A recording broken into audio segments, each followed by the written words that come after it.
like to introduce Anna Rathbun and her speech tonight. Thank you. Thank you. Hello, and thank you for coming.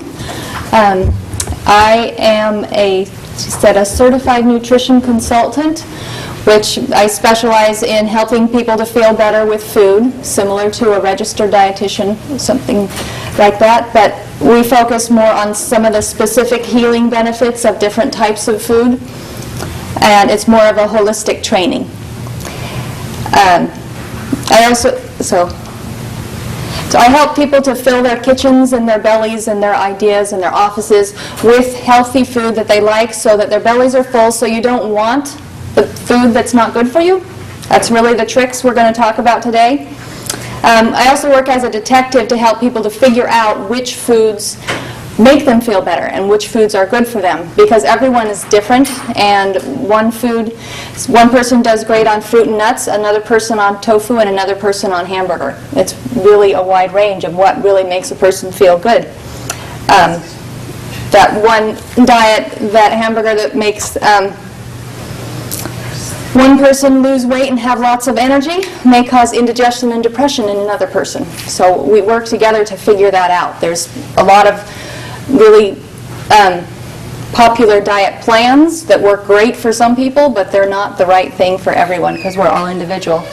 Today I'm going to talk about sugar cravings, specifically that uncontrollable desire for something really big and sweet that usually hits you in the afternoon. Does anyone know what I'm talking about? Like that? No? Lucky. It's not everybody has them, but we'll talk about why people don't and why people do. We're going to learn some tricks to alleviate these cravings so you can easily decide whether or not you're going to eat the sweets or not, instead of having these desires overcome you. So by sweets, I'm talking about cookies, brownies, candy, ice cream, soda, regular sweets. These foods have a lot of sugar in them. Whether it's cane sugar, corn syrup, honey, or agave syrup, too much is really bad for your body. Some is better than others, but if it's really sweet, it gives a rush of blood sugar into your body. This rush of blood sugar gives a rush of serotonin and happy chemicals into your brain. That's why you want it. It makes you happy, right? Gives you a rush, a sugar rush. That sugar makes us happy temporarily. We crave them because the body is low on serotonin and other neurotransmitters that I'm just going to call happy chemicals for the rest of the time, because there's a whole range of different neurotransmitters that control our mood and our cravings like that. So the goal here is to take charge of your decisions. So declining a brownie at the office is easy and painless, and it makes you feel better. And you can still have a brownie sometimes. You just don't have to have one right now every afternoon. That's the goal. Is that everyone's goal? Okay. I'll start with telling you a story about Beth. Beth came to see me because she had severe sugar cravings. So the desire for something big and sweet just overwhelmed her every afternoon. She would break down and scamper to the vending machine 1 o'clock and have something sugary but not really that good anyways. We worked together, and then I checked in with her a year later. She had no sugar cravings. The cravings were still gone. But the other thing is that the indigestion and the back pain that she had forgotten about, just these other things go away because the sugar damages your body in ways that you don't know. So today I'm going to give you the first 3 steps in Beth's program, and a lot of other people that I've helped to work through this program. Beyond that, the specific foods that were recommended are individual, because as we talked about, we all do better on different foods. But once you're past the food cravings, it makes it a lot easier to eat healthy. Different foods are more enjoyable. You don't have that deprivation, guilt, or pain associated with having to eat the sugar in the afternoon. So I'm going to talk a little bit about willpower. So the difference between a person who has to have that sugar in the afternoon and Beth, who doesn't need it anymore, it has to do with nothing to do with willpower. It just has to do with the brain chemistry. We've balanced her brain chemistry so that she's happy, so she doesn't have to have a rush of sugar in the afternoon in order to get by in her day and be happy. She can have a donut if she wants, but she'll pass up the donut and wait for a special homemade chocolate chip cookie on the weekend. That's a nicer way to enjoy your sugar. Do you think? So you too can get to that point. First rule is to eat protein in the morning. This is meat protein. We'll get farther into that. Number 2, you have to digest and absorb the protein you're eating, which we have some tricks to help you do that. And number 3 is to eat, E-A-T, eat frequently. Because if you don't eat, then you are subject to the craving monster. Come and get you. So remember, cravings are the body's way of telling your body it needs something. It's starving. That's why you can't fight it, because our species has survived for a long time. You need something, you're craving something, you're going to feed it to your body. In an emergency, the fastest thing to get into the bloodstream is sugar.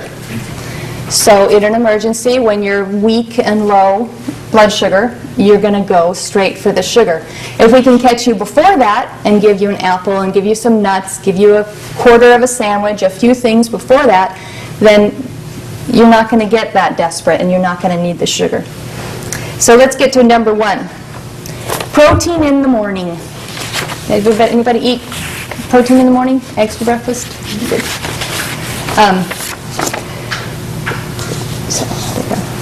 Protein is made up of amino acids, which are the raw material for those neurotransmitters, the happy chemicals. It's what serotonin and all these happy chemicals are made out of. So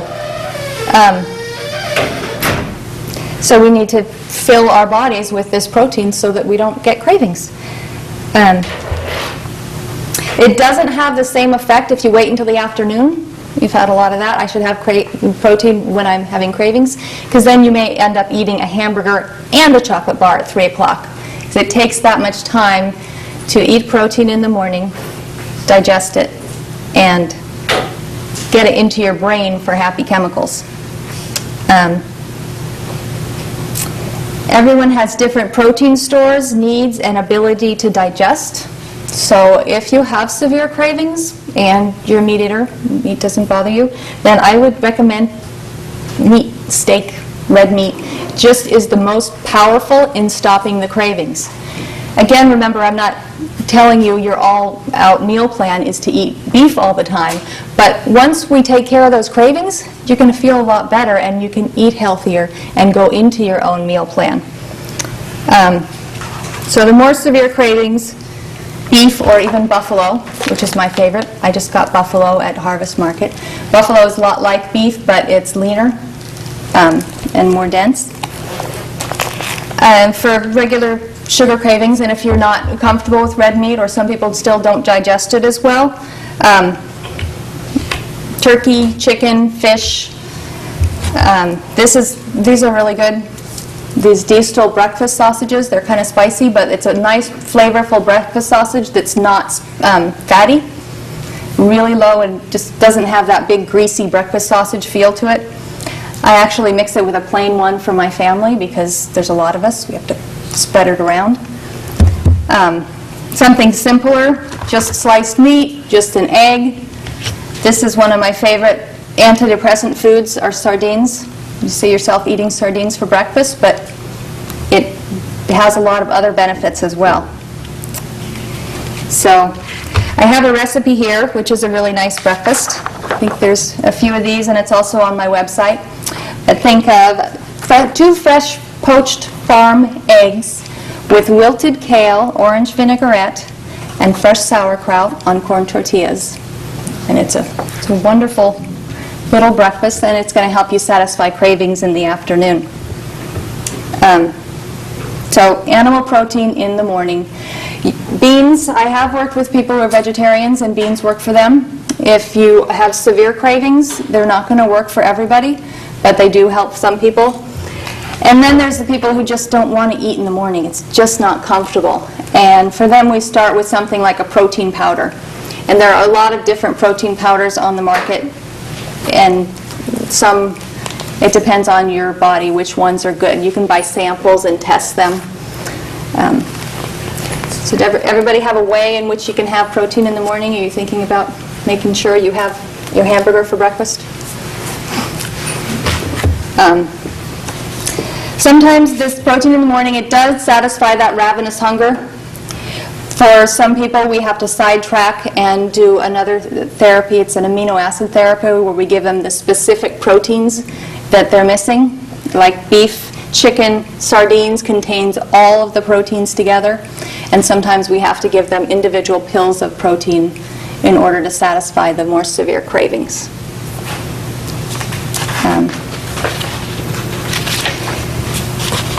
So after the cravings are resolved, it's easier and more enjoyable to eat healthy. Protein in the morning means by 10 a.m. or within 2 hours of waking. So that's pretty much the rule. Second, we have to digest that protein that you're eating, which we're going to do with a little bit of help from apple cider vinegar. Protein is difficult to digest and break down, and if you're having difficulty digesting and breaking down food and you eat a meal with carbohydrates, fat, and protein, somehow the carbohydrates and the sugars sneak in and the protein doesn't get broken down as well. So we have some tricks to improve that. And some symptoms that you're not digesting well would just be bloating, indigestion, reflux disease, things like that. But the way this works, so first thing in the morning, before we eat your protein, we're going to take a bit of apple cider vinegar.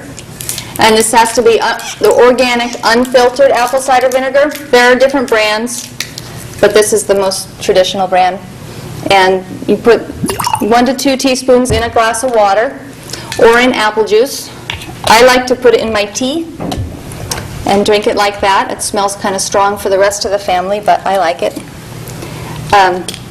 And what this does is it stimulates digestion. It increases the hydrochloric acid in your stomach so that you can break down that protein. For a lot of people, sipping on this a little bit throughout the day also helps with food cravings because it balances the acid in your stomach. And sometimes we overeat because the stomach just doesn't feel good. It feels uncomfortable, and so you're trying to change it by putting something into it. One of the things you can put into it is the apple cider vinegar that's going to just balance it and make it feel better. But that's a sidetrack. To alleviate the cravings, first 1 to 2 teaspoons of apple cider vinegar. This stimulates hydrochloric acid in your stomach. If there's enough hydrochloric acid in your stomach, that stimulates pancreatic enzymes in the small intestine. If there's enough of those enzymes, that stimulates good bacteria in the colon, and you have good digestive process. Everything works well. And you can absorb that protein and make happy chemicals to alleviate cravings. Usually people find that any indigestion is improved with the apple cider vinegar.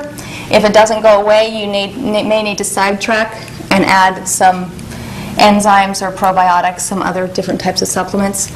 A word about those supplements, enzymes and probiotics, if you've tried them and they didn't work or know about that, there's a lot of different qualities in those. So lots of times if people go to the store and buy enzymes, they say they didn't work. But if you get really good quality ones, either from the store or from a professional, then they usually do really help. So I like apple cider vinegar. It's been used as a healing food since 400 BC. Hippocrates used it. And I just kind of like to trust something that's been used that long. There is a warning. If it causes any pain or discomfort, then don't do it, along with any recommendations. If it's uncomfortable, don't do it. The other thing that is sometimes there's a pain right here, which just means your stomach's not strong enough to handle it. So don't do that.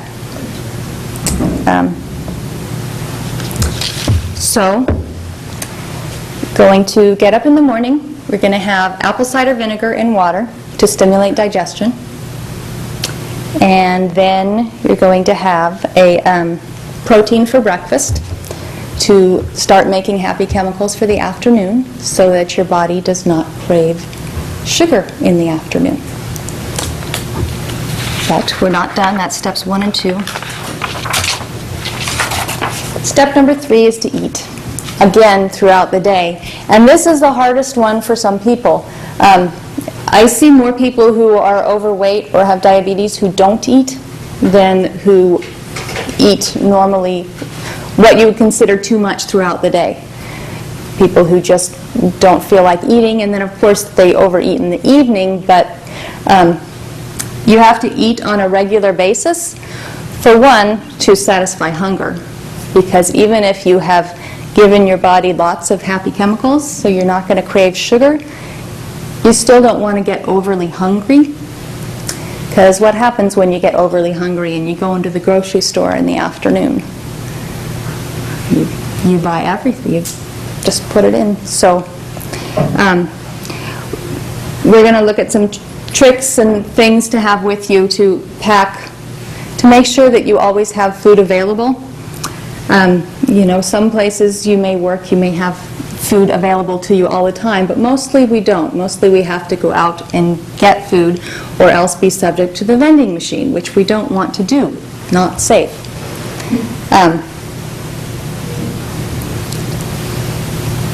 So we still need to fill your belly, which brings us over here.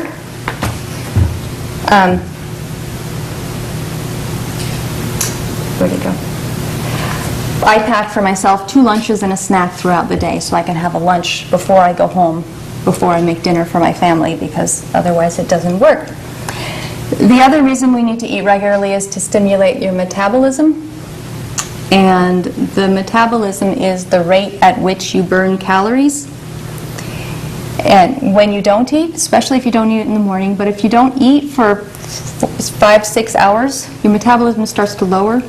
If you are used to not eating on a regular basis, the metabolism lowers because your body thinks you're starving. And it starts to store fat. It's just storing fat onto your body. You want to retrain that. And that means eating every 3 to 4 hours.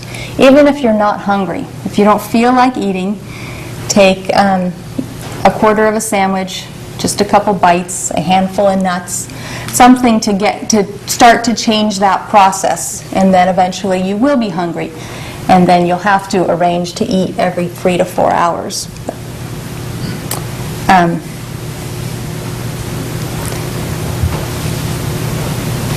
And ways that you can have more food available. Of course, we have one of these. Do we have one of these? We have one of these. We have these. You just really have to pack it to go. Take it with you. Pack it to go. For everybody, it will be different, but some of the easier things are a banana to eat. All of these things are good for some people. We all have individual health conditions that say don't eat a banana. But we have hummus and chips. This is something we can put in your bag and take with you. I have an ice pack in my bag at all times. You can grab a yogurt. These aren't your regular meals. You still have to eat meals, but we're thinking of ideas that you can have in your bag at all times so that you don't go hungry and end up craving food in the afternoon or going for the vending machine.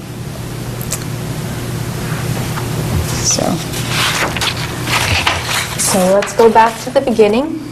We are going to start with 1 to 2 teaspoons of apple cider vinegar in water or juice.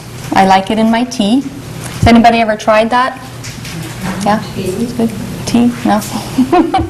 The tea makes it extra smelly because it's warm. What tea are you using? I use green tea. It's the lemon effect. It's like having lemon in your tea.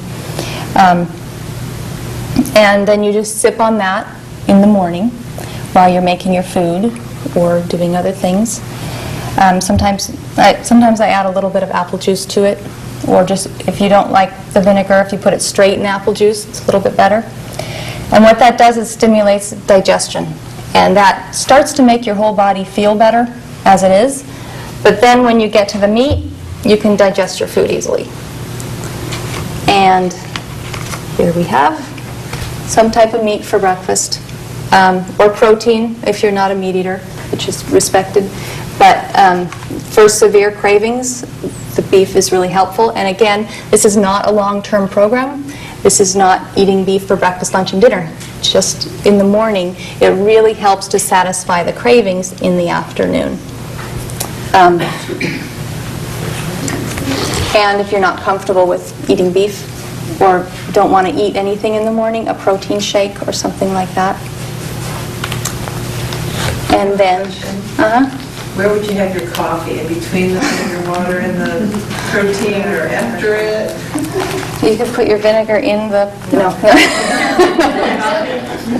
No. It doesn't matter. It doesn't, you can, But the vinegar water first. vinegar water before your food. For your food. Yeah, before your So food. would it be harmful to have coffee first, then vinegar water, then food? No, it wouldn't be harmful, as long as your stomach can handle that. It's not. No. My question, how far Yeah. in advance before you eat do you need to take the vinegar? Before you eat, just minutes, or it's not that strict a rule. You can do it a half hour before. It changes the pH of your whole body and helps. So I know people who have it by their bedside, and as they get up, first thing they do is they drink the water and apple cider vinegar and then do things throughout the morning, and then just as a way to get them up, because it's kind of a little jolt. Makes you feel good. If your stomach is still upset and not feeling well, that's a really important thing to get taken care of, which we can do with some pancreatic enzymes, probiotics, some other specific therapies. But if your stomach is not digesting your protein, then it's not going to work and make those happy chemicals to stop the cravings anyways. Anna, I have the apple cider vinegar in water and then exercise for about an hour and then have my breakfast. And it's helped a lot. It's helped, yeah. See, there's a big range. Other people like it so much that they start doing it 3 times a day, or and I have some people who put it in their water and drink it throughout the day, which is good. I don't want to add that to the instructions because that's not 3 simple steps. And once you start complicating things, then it's harder to do 3 steps. But people like it and start doing it throughout the day because it balances your stomach. And when your stomach doesn't feel good, you don't feel good. And when it does, yes. Excuse me. I use lemon juice in water in the morning with a little cayenne pepper. Can I just add that to the, or? You can, and lemon juice is a similar effect. It's similar. I think it's not quite as pH balancing, but it does stimulate hydrochloric acid in the stomach. So what you're doing is similar to the same thing that we're already doing. And the cayenne pepper stimulates blood flow and gets everything going in the morning as well. So you should try this to see how you feel and just compare the difference. But there's other things, lemon, digestive bitters, bitter greens, all of those things help to stimulate the digestive process so that you can actually get the protein out of your meat that you like. Is that why it's good to eat collards with your pork chops? Probably. I mean, like in the South, In the South, they they have have- lots of collards with their meat, or whatever it is. Yeah. It's always like lots of big piles of greens, Yeah. kale or collards or something like that. Okay, greens have alkaline minerals, which are important to make enzymes. So when you're not eating your greens, that's when you tend to have a hard time digesting food because there aren't enough enzymes there. But the greens, the minerals in green foods are what makes the enzymes to help break down. So we do want vegetables, and that would be the next 3 steps, the lessons. Vegetables are really important. But when you are dealing with severe food cravings, I don't want to get into vegetables. I just want to take care of the food cravings. Because Because the food cravings are emotional. It's deprivation, it's guilt, it's I eat too much, and it's a craving. We want to take care of those without worrying about trying to eat healthy, which is what we do in the next step, and the next step, and the next step. But once you don't have food cravings, it's not so hard, and it's not so painful to eat healthy, because I know that there's some people, when you say healthy food, get frightened. Even if they aren't eating so bad, it's just the whole process of controlling what you're eating gets emotional. So these aren't difficult tasks, but they do involve forethought and work and change. So you have to make sure you have food in the house. So I just went shopping to make sure I have food in the house. You can stop and make sure that you have. I've heard this a lot. Well, I meant to eat protein for breakfast, but I didn't have any. You have to start at the grocery store. Make sure you have lots of food in the house. Make sure you have a cooler, a place to pack your food, to carry it with you. But the 3 steps are just apple cider vinegar in the morning to help you digest your food that you're going to eat. And you can do it throughout the day. You might really like it. If it causes any pain here, don't do it. Protein for breakfast to make happy chemicals for the afternoon, because that's what's happening when you have sugar cravings, is that in the afternoon your body is crashing. It's low blood sugar, low energy, and you're deficient in the chemicals, happy chemicals in your brain. And blood sugar causes a rush of those chemicals. If we can provide them in a healthier way by eating protein in the morning, then you won't need the sugar in the afternoon. And you don't have to do this forever. For a lot of people, you can store protein in your body so that you can be eating it less frequently after a while, after you get past the sugar cravings. And maybe I missed this in the beginning, I don't know, but did you talk anything about eggs? What's the eggs instead of meat or I'll go through these again. Yeah, eggs are fine. Eggs are very good. I don't normally recommend eggs every single day because they're more allergenic, so it's just good to take a break from eggs. But eggs are very good. We have beans for some people, those work well, and protein powders for some people, those work well. Another one is dairy, but for the food cravings, it's not usually enough protein to really take care of the cravings if those are severe. After your cravings are gone, it's a perfectly healthy and good breakfast to have yogurt.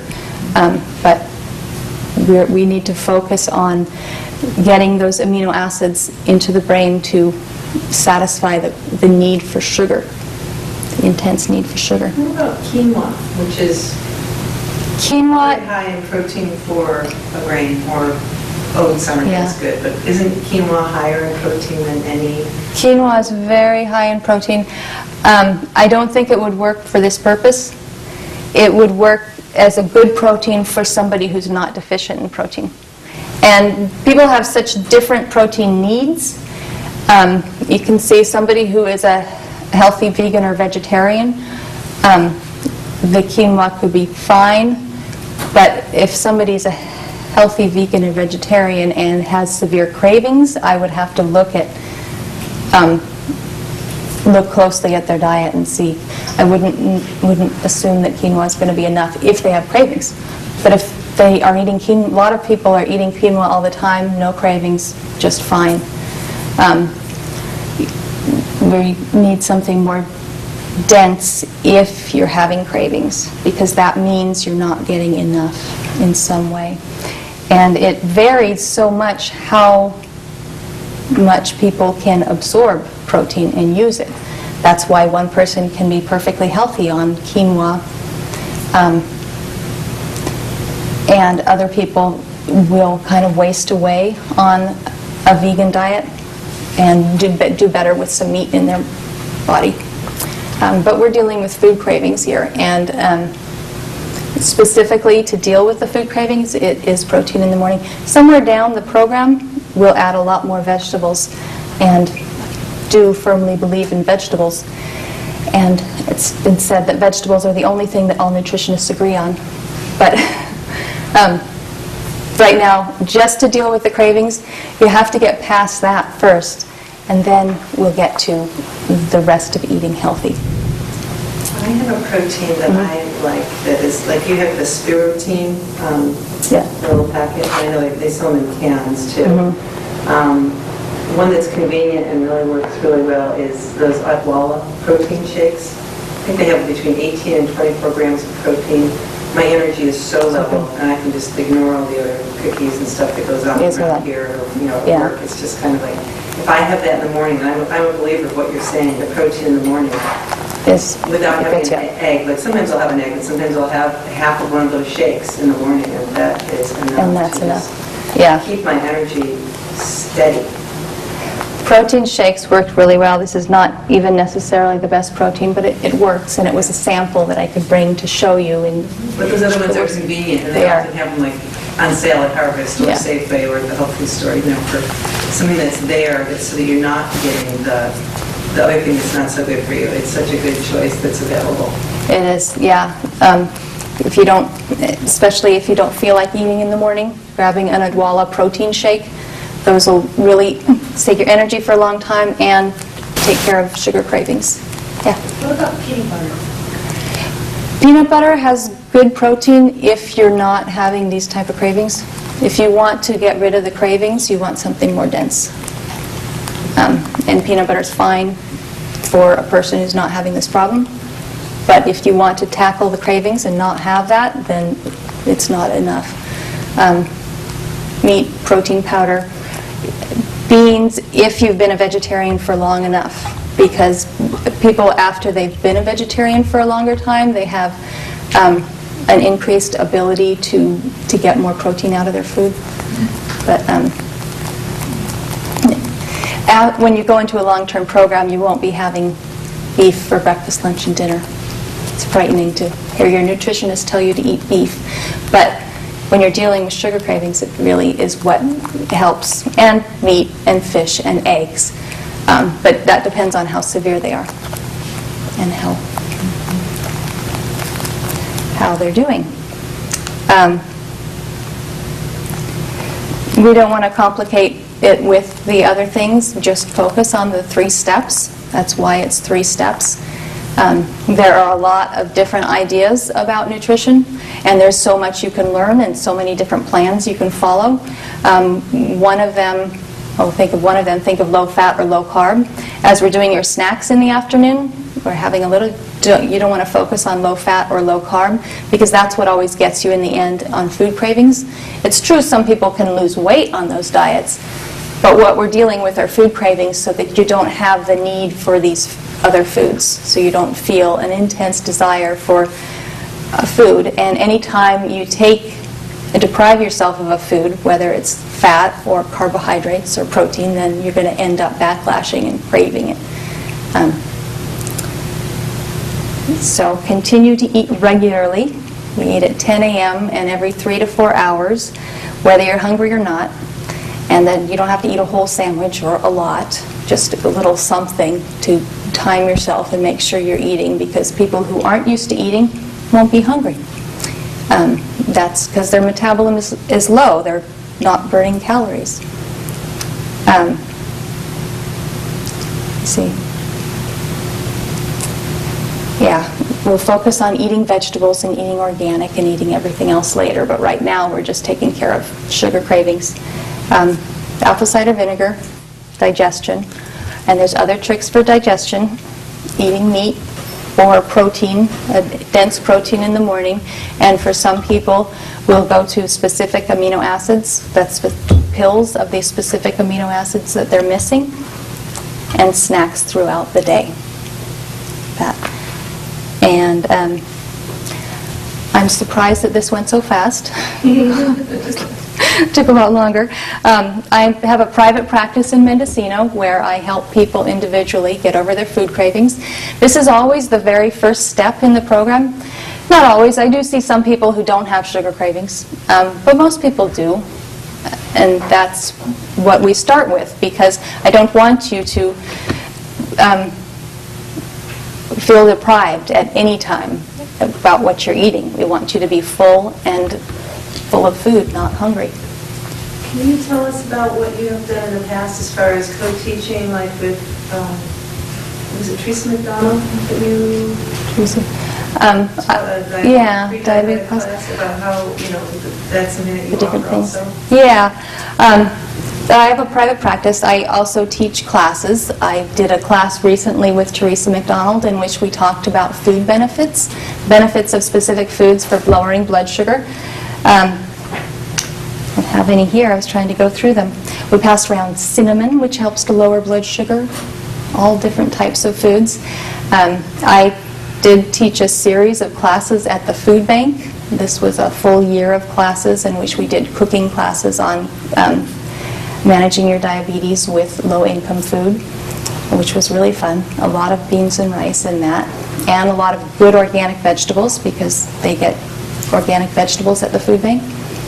And I'm also a food service consultant. I work with the Fort Bragg School District at the moment in readjusting their school meal program so that it can be healthier. And I'm interested in specific classes that you would like to hear about. Things that you would like to learn. I often go over time, but my goal this time was the 3 simple steps, because if I continue to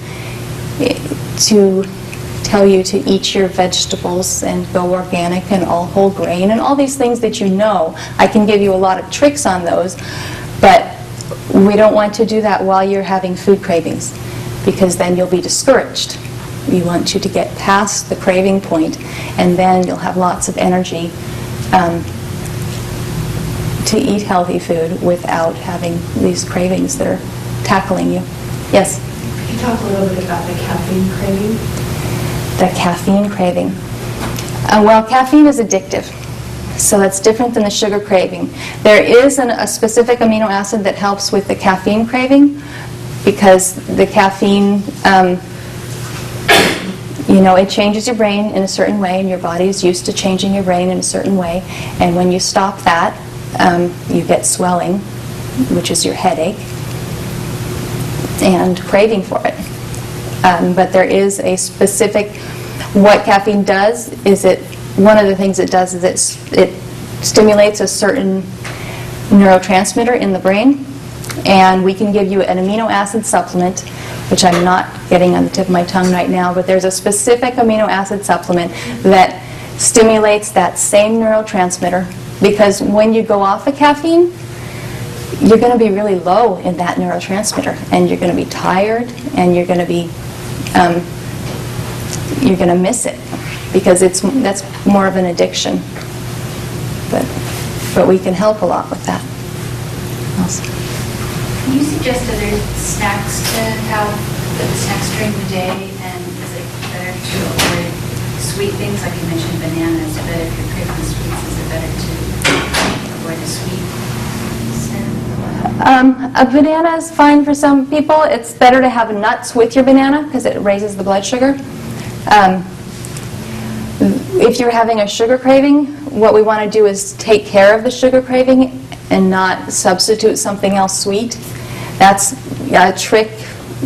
There's a lot of recipes that, natural sweetener, but what we want to do is deal with the craving for sweet to begin with, rather than just substitute other things for sweet.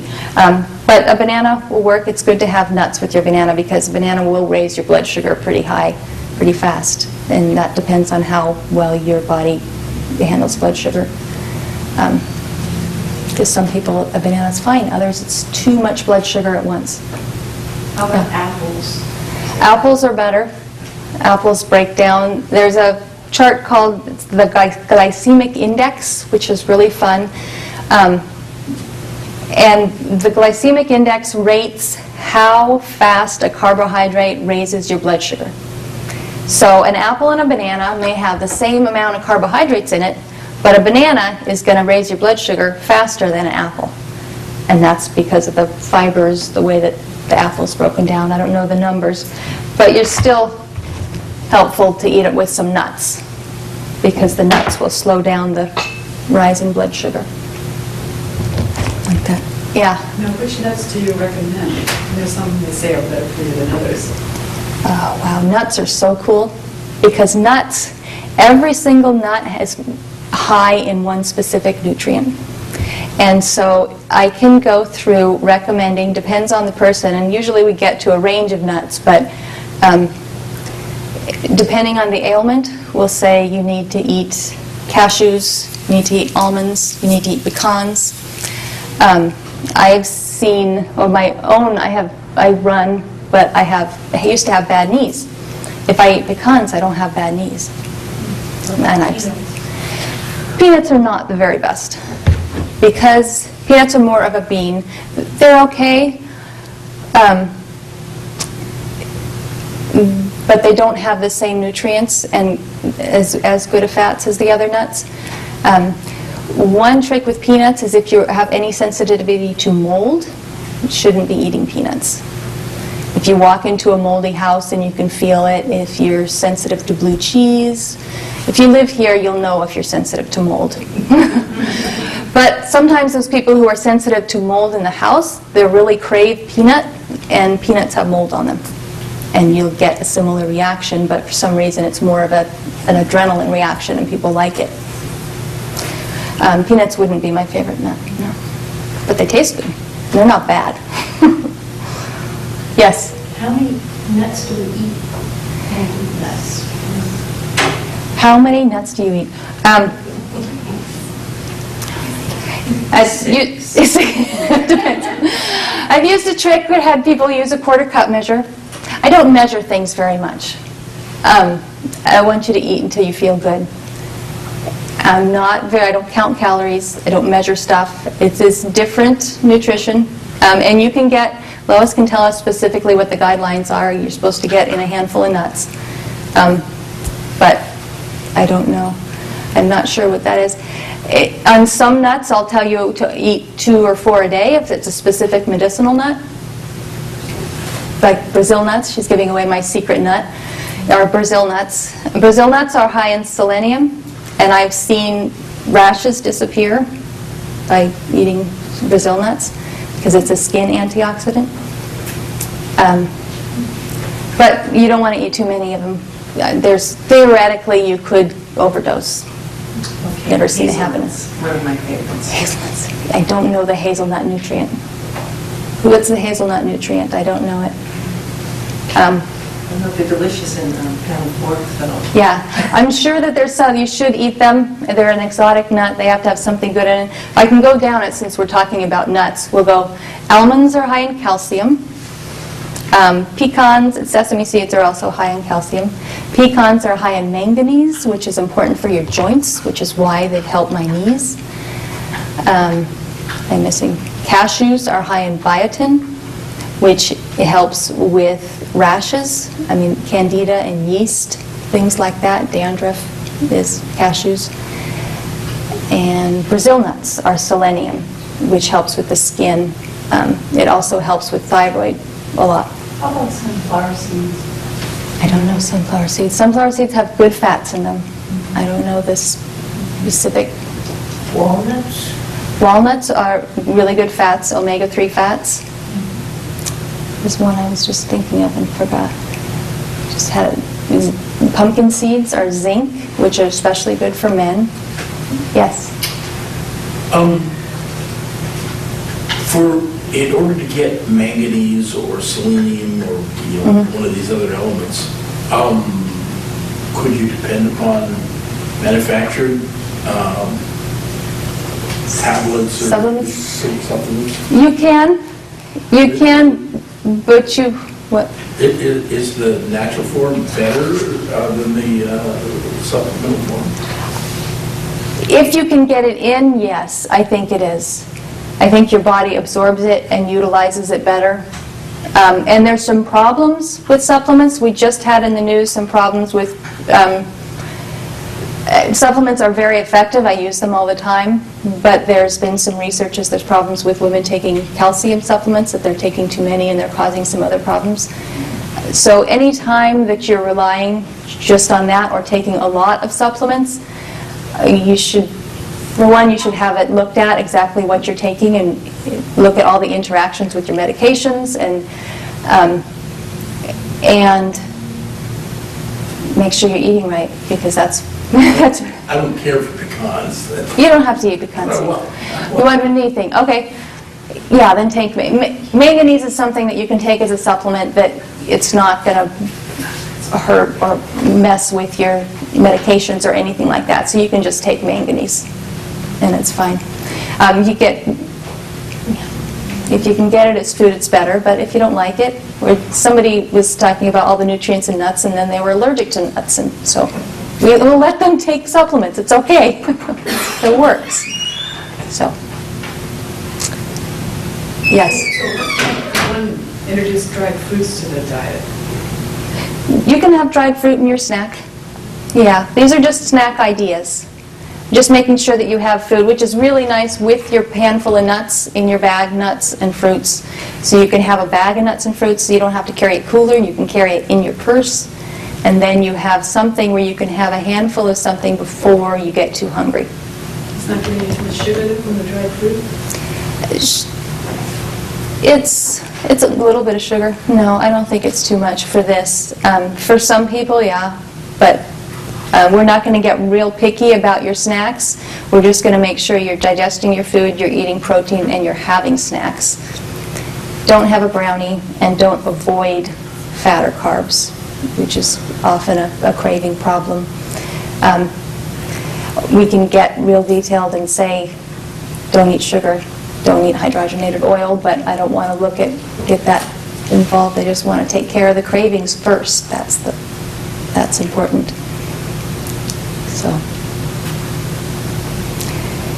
should I summarize? You can ask more questions.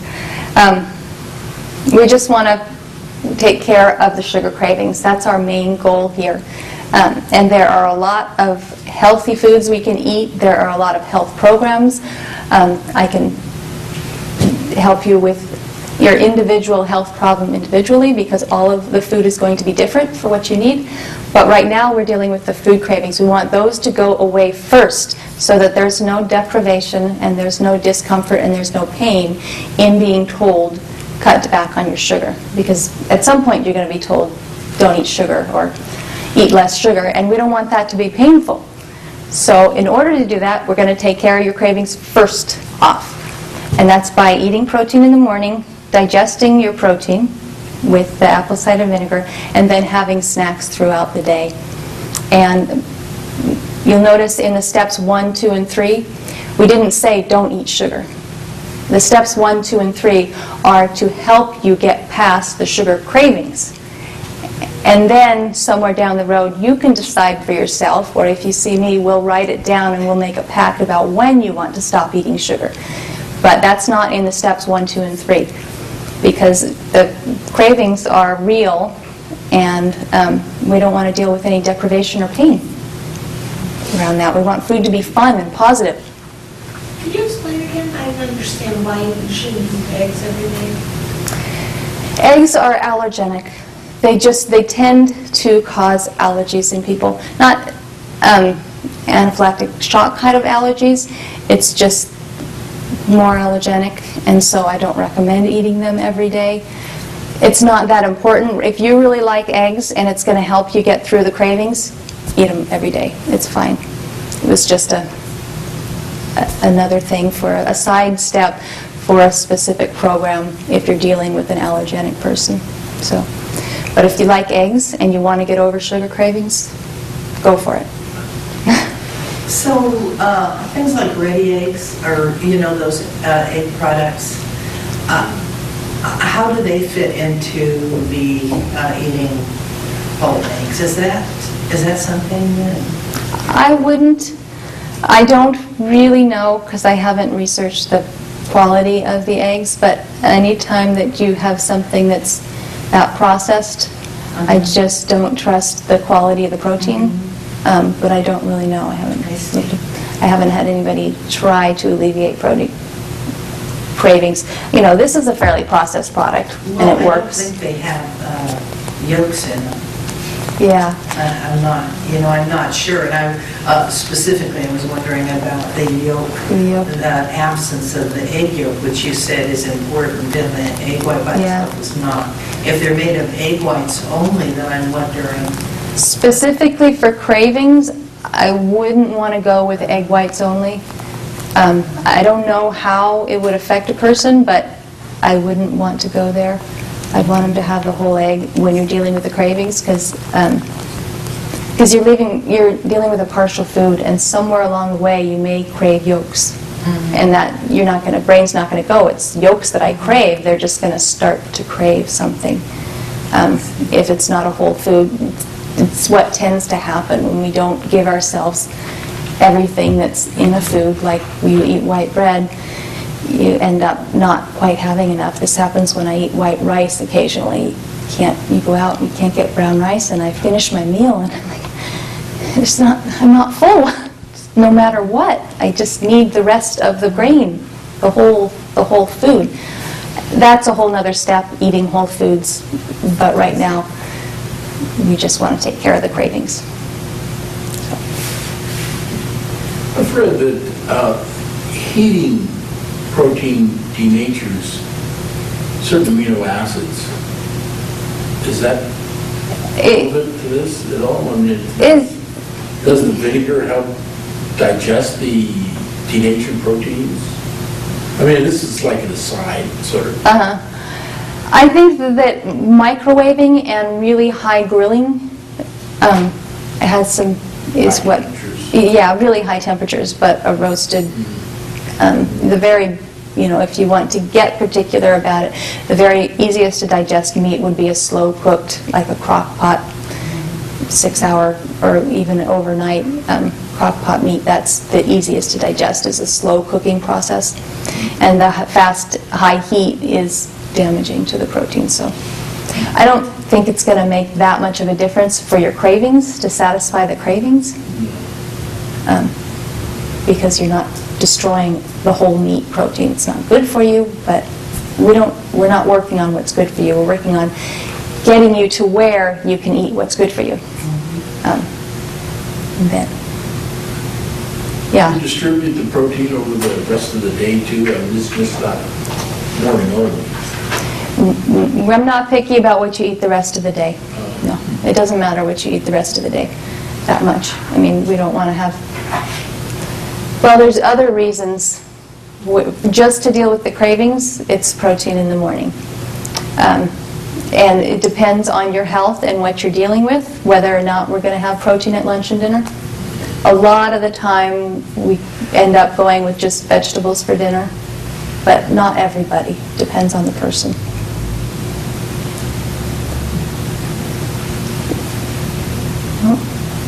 Well, thank you so much for coming, and thank you for all of your questions. I just wanted to clarify. I wanted to keep it very direct. We need to eat protein. We need to digest our protein. We need to eat throughout the day, because if I start anybody on a program without taking care of the sugar cravings, they're not happy. And we want people to be happy and enjoying their food all the time. So that's just the very first step, is to take care of the sugar cravings, and then I hope I'll be doing more lectures. We'll talk more about healthy food. I'm available. I have my business cards up there. I also have a newsletter that I send out periodically, and I'm going to send out a daily reminder. I do a little reminder sheet every time somebody comes to see me, which explains exactly what we talked about, exactly what you're going to do, and exactly why you're doing it. So you don't go home without that. So if you want to sign up for the mailing list, I'm going to send this out next week. And it explains just exactly what we learned today. Just taking care of the sugar cravings, because once we get past those, then we can eat healthier. And a lot of you sure know about healthy eating and know a bit about what you should eat, but it's been compromised with this uncontrollable desire to eat this sugar in the afternoon. And that's not your fault. It's a survival mechanism. It's your body telling you need something and telling you how to survive, and you've got to listen to it.